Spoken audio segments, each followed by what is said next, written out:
और ये कहा भी था बाबा जी ने, सत्संग के दौरान कितनी बार इशारा किया, कहा बच्चा रामकृष्ण की क्या पूजा हुई जो मैं तुम्हारी पूजा करवा दूं, लेकिन तुम भजन तो कर लो, तुम भजन तो कर लो। राम कृष्ण ने तुम मार काट हिंसा किया, खून खराबा किया, तुम्हारे डर भय के लोग पूजा कर रहे, लेकिन मैं वैचारिक क्रांति के द्वारा देश दुनिया में परिवर्तन करके दिखा दूंगा और तुम्हारा वो काम कर दूंगा जो यहाँ रामकृष्ण ने नहीं किया, और तुम्हारी वो पूजा करा दूंगा जो रामकृष्ण की नहीं हुई। लेकिन तुम टाट बोरा पहनकर तपस्या तो कर लो, तपस्या कर लो, तपस्वी की पूजा। अगर राम गुरु वशिष्ठ के आदेश को मानकर जंगल न गए होते, यही टाट बोरा पहनकर भूमि शयन बलकल वशन, कंद मूल फल खाओ, जाओ जमीन पर सोना, और ये बलकल वस्त्र ये ओढ़ना और फल फूल खाना, ये तुम्हारा भोजन होगा। और तुम रावण जैसे राक्षस का संहार ऐसे नहीं कर सकते हो। जो नारी नीत भोजन तजे और तजे खलक की आस, वो रावण जैसे तत्व का विनाश कर देगा। इतनी बड़ी बात, इसीलिए नारी से दूर करने के लिए उनको लीला करनी पड़ी, उन्हें लंका में यानी मतलब लीला करनी पड़ी। और कहा सीते मैं लीला करने आया हूं, लेकिन बगैर तुम्हारे सहयोग के मैं लीला नहीं कर सकूंगा। तुम ऐसा करो, मेरा आदेश मानो, तुम अपना असली रूप अग्नि को समर्पित कर दो और मिलता जुलता लोग बाहर में ले आओ। उसी नकली स्वरूप को वो रावण ले जाएगा और वहीं से मैं अपनी नरलीला प्रारंभ कर दूंगा। प्रेमियों, वो नरलीला थी, लेकिन आज चतुर लीला है। कोई मार काट हिंसा की नहीं, समझाने की लीला। तो कितना बड़ा काम होना है, अब लोगों की अभी तक समझ में नहीं आया कि नरलीला यानी रामलीला और हरि लीला और कृष्ण लीला से कितनी महत्वपूर्ण है, जो कलयुग की सदगुरु लीला होगी। ये सदगुरु की लीला है, कोई नहीं समझ पा रहा, किसी की समझ में कुछ नहीं आ रहा कि लीला मतलब क्या है। लीला माने खेल, लीला माने करिश्मा, लीला माने परीक्षा भी है, दोनों चीजें। तो इसलिए बड़ी समझदारी से मैं आपको काम करना। टाट बक्कल है माना फकीर, जिसने परिवर्तन जो करने आया, उनको उस समय के गुरु ने टाट बोरा ही पहनाया। भगवान राम को जब जंगल कहा तो कहते जटा जूठ, सिर पर जटाएं और बदन में जूठ लपेटो, सीधे चले जाओ। 14 वर्ष की द्वापर में जब कृष्ण लीला हुई तो कृष्ण के गुरु संदीपन जी थे, बुलाकर कहा ले टाट की लंगोटी पहन ले। टाट की लंगोटी पहनाकर इतना बड़ा संयम कि 16,108 गुटकाओं के बीच में रहे पूर्ण योगेश्वर कहलाए। यह है गुरु के द्वारा दिए वस्त्र की यह महिमा है। और कुछ नहीं समझ पाया, जो गुरु ने वस्त्र दिया उनकी कितनी बड़ी महिमा, और सदगुरु दयाल ने यह वस्त्र दिया तो कोई नहीं कुछ समझ पाया। वही सब बेकार हो गए, वही बेकार हो गए, समझ में किसी के नहीं आया। मोहम्मद साहब जो परिवर्तन करने आए, उन्होंने टाट बोरा ही पहना, दूसरा वस्त्र सेवन नहीं किया। आप बीच मजहबी जो मुसलमान होगा वो टाट पट्टा लटकाता है, लेकिन इसका राज नहीं समझता कि मतलब क्या है। ये फकीरी वेश है और इसको फकीरों ने धारण किया। और ईसा मसीह ने, उनके पिता ने जीवन पर्यंत टाट ही पहना, वही पहना, दूसरा कपड़ा नहीं पहना। पैसे थोड़ी है धारण कराया गया था। कहा था टाट परिवर्तन की निशानी और हर युग की यही कहानी। कहा बच्चा टाट के द्वारा परिवर्तन होगा। तो टाट वाले सब कहां चले गए?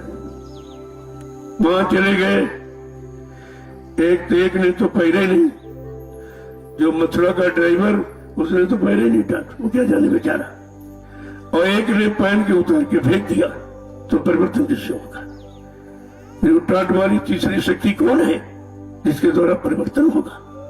क्योंकि सतगुरु का वचन झूठा नहीं होगा। काट टाट परिवर्तन की निशानी हर युग की यही कहानी है। समझना चाहिए लोगों को, लेकिन किसी की समझ में राज नहीं आ रहा। और समझेंगे तब जब वचनों को याद करेंगे कि किस समय कैसे कैसे वचनों का उच्चारण किया गया, क्यों किया गया, उससे कौन सा काम होगा, ये जानकारी सब दी गई। ऐसा नहीं है कोई चीज छोड़ी नहीं गई, लेकिन तुम्हारे पास कोई जानकारी है ही नहीं। सब भूल भुलैया में पड़ गए और देखो कितनी दूर चले गए। तो जो चीज है, जिसके द्वारा जो काम होना है उसके द्वारा होगा। और नहीं कहा कि भाई तुम चुपचाप हो जाओ, अगर और कोई परिवर्तन कर सकते हो तो करके दिखा दे। ये भी तो मौका सबको दिया गया। अगर कोई विश्व में परिवर्तन कर सकता हो, सबको मौका दे दिया गया, करके दिखा दीजिए। लेकिन मेरे परिवर्तन का समय निश्चित है, ये बाबा जी ने ये कहा। दाता दयालु ने कहा मेरे परिवर्तन का समय निश्चित है, घड़ी तारीख सब निश्चित। और मैंने परिवर्तन की भूमिका बना दी थी दूरदर्शी, और अभी तक लोग नहीं समझ पाए। आज तक किसी की समझ में नहीं आया कि दूरदर्शी का मतलब क्या, और सब उससे अलग हो गए।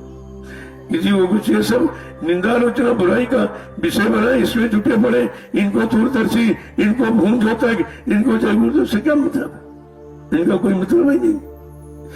ऐसे जीवों को कभी दयाल का जीव मत मानना, धोखा हो जाएगा। ये सब काल के जीव काल का काम कर रहे, और दयाल को जी होता तो ये दयाल के वचनों का प्रचार करता, और मैं दयाल के वचनों का प्रचार करता हूँ, और मेरी आलोचना, यही काम कर रहे। सहयोग तो कोई दे नहीं रहा, क्योंकि सहयोग देना इनके बस की बात नहीं है, इनको कुछ मालूम ही नहीं। सहयोग देंगे तो किस बात का दें। लेकिन मैं अपने काम में लगा हूं, जो मुझे आदेश मिला।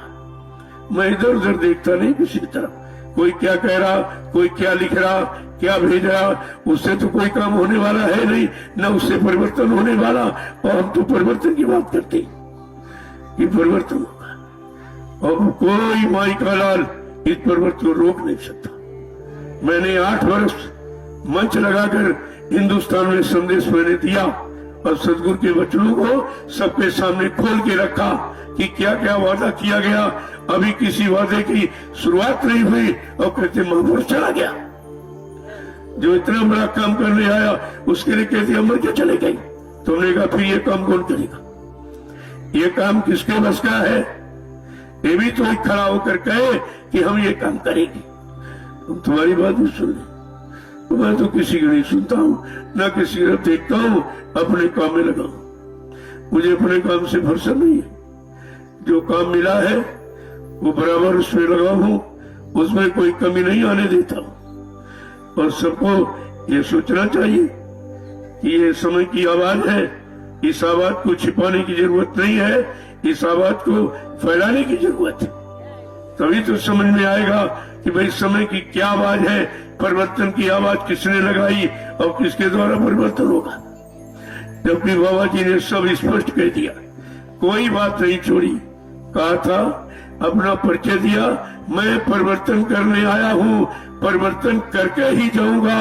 कोई माई का लाल मुझे इस परिवर्तन से न रोक सकता है, न मेरा काम कोई कर सकता है। फिर ये बात लोगों की समझ में क्यों नहीं आ रही, इसको कहने की जरूरत है। लेकिन कहेंगे कैसे जब उन्होंने कान से सुना ही नहीं और बुद्धि से विचार किया नहीं है और सत्य माना नहीं, तो कहेंगे कैसे।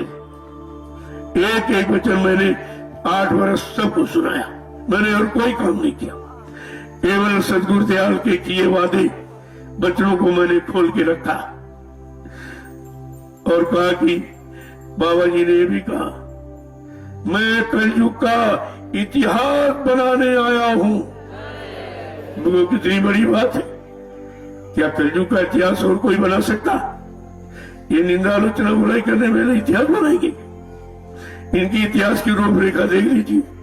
निंदा आलोचना बुराई इतने भद्दे अश्लील शब्दों का प्रयोग करते हैं, यानी संत मत की मर्यादा भूल गए बिल्कुल।